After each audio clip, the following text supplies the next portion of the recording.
El porfiriato fue un periodo dentro de la historia de México que abarcó desde 1876 hasta 1911 y tomó su nombre del general Don Porfirio Díaz, que fue quien gobernó directa o indirectamente el país durante este periodo.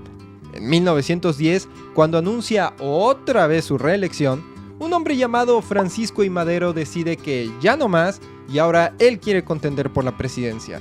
Para noviembre de ese mismo año proclama el Plan de San Luis, con lo que inicia lo que a la postre se conocería como la Revolución Mexicana, un movimiento tanto armado como político que no tiene una fecha exacta de término, pero de la que el país no saldría igual.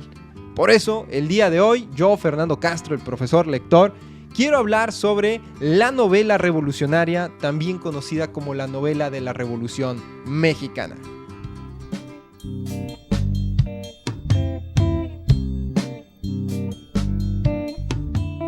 La novela revolucionaria es un subgénero dentro de la literatura mexicana que no solamente es que se trate de novelas que hablen de la Revolución Mexicana o que cuenten historias de la Revolución Mexicana, sino que están escritas por autores que de una u otra forma estuvieron involucrados en el movimiento.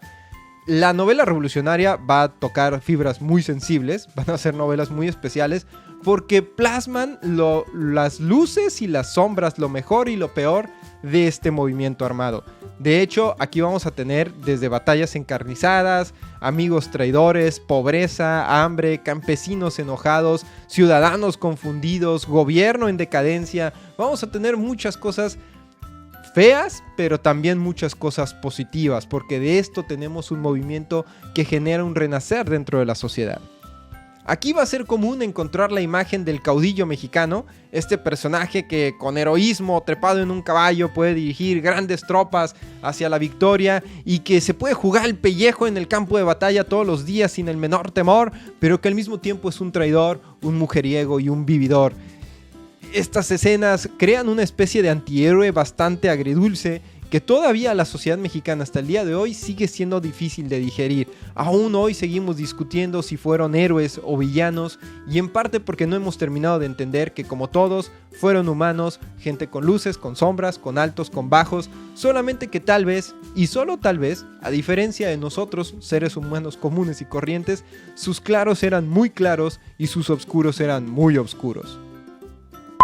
Y si vamos a hablar de los autores, no podemos comenzar con alguien que no sea Mariano Azuela, el principal exponente de la novela revolucionaria, médico de profesión, se une precisamente como médico militar a las fuerzas oficiales y gracias a esto conoce no solo los campos de batalla, sino a los soldados mismos, a campesinos, a ciudadanos, a todo tipo de gente que le da su propia versión de lo que está viviendo y gracias a eso se forma una idea bastante completa de lo que es el movimiento de la revolución.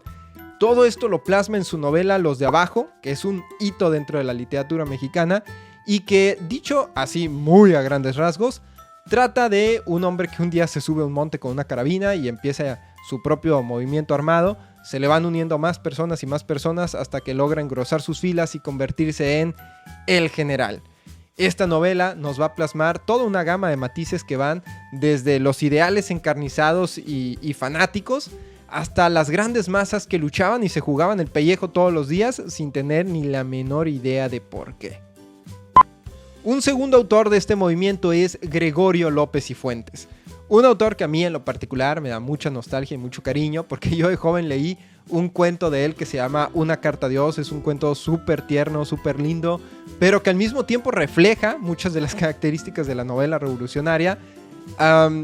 Bueno, hasta el día de hoy sigo utilizando ese cuento con mis alumnos para ciertas actividades, pero a grandes rasgos, ¿de qué hablaba Gregorio López y Fuentes? Él reflejaba la vida de los campesinos durante el movimiento de la revolución.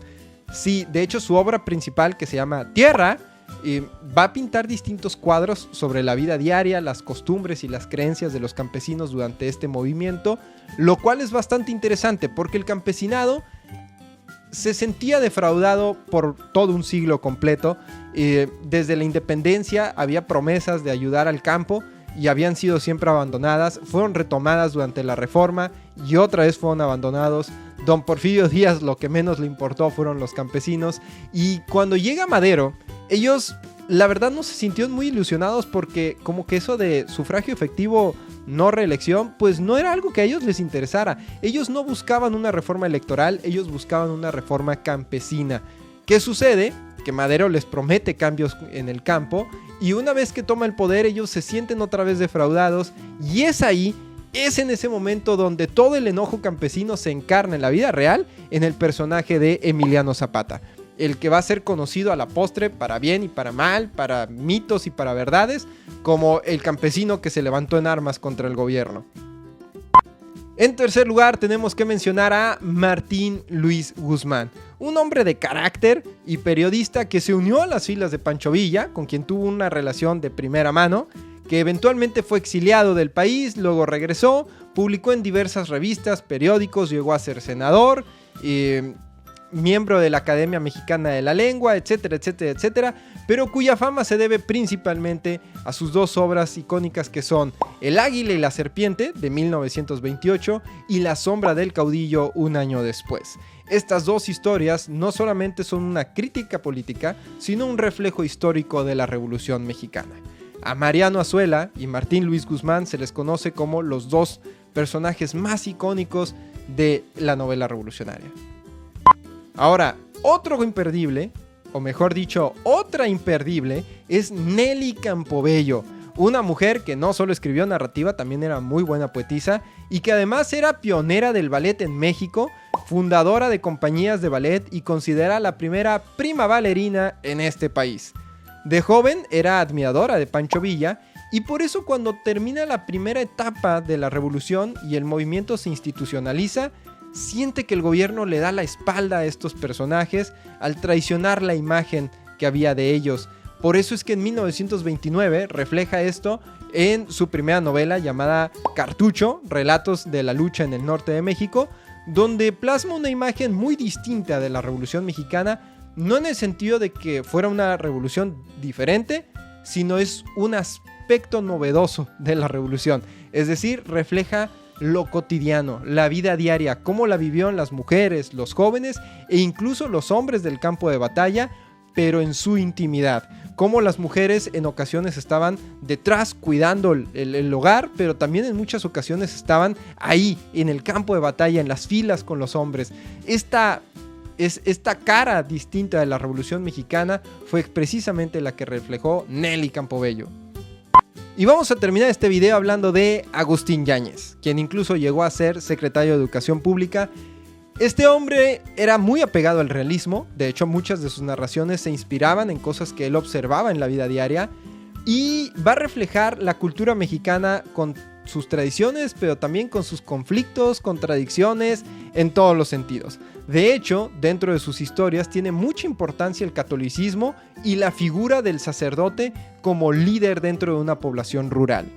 Es reconocido principalmente por su novela Al filo del agua, la cual por cierto es única y muy diferente al resto de las novelas de este subgénero, porque empieza a incorporar elementos europeos de autores como Kafka o James Joyce, al mismo tiempo que retoma el realismo del siglo XIX y al mismo tiempo que sigue manteniendo los elementos de la novela revolucionaria. Entonces es una novela, la verdad, bastante distinta y única en este tipo. Si bien se han seguido escribiendo muchas novelas con temática revolucionaria a lo largo de las décadas e incluso hasta la actualidad, pero normalmente se considera que con Yáñez se termina este subgénero. Y una última cosa antes de dar por terminada este video, hay que mencionar una novela particular que mucha gente considera que embona en el subgénero, mucha gente considera que no. Yo particularmente soy de los que considero que no. ¿Por qué? Porque estamos hablando de Los Relámpagos de Agosto de Jorge Ibargüengoitia, un autor del que ya he hablado muchas veces aquí, que a mí me encanta, pero que hay que mencionar, Los Relámpagos de Agosto sí es una novela que trata sobre la revolución, donde nuestros personajes van a ser generales revolucionarios y todo, pero francamente son medio ineptos y tienen muy mala suerte y van ocasionando muchos sucesos chuscos. Entonces realmente Los Relámpagos de Agosto no es una novela revolucionaria, es una parodia del movimiento revolucionario mismo. Por así decir, podemos mencionar que Los Relámpagos de Agosto son a la novela revolucionaria lo que Don Quijote es a la novela caballeresca. Dicho todo esto, yo soy Fernando Castro, el profesor lector. Espero que este material te haya sido de ayuda. Si es o no es así, puedes expresarte con un like, un dislike, un comentario. Puedes suscribirte, darle a la campanita o puedes no hacer nada si no quieres. Pero si te gusta el material, por favor te pido que lo hagas porque eso ayuda a crecer esta comunidad. Muchas gracias, muchas bendiciones y nos vemos próximamente con más información.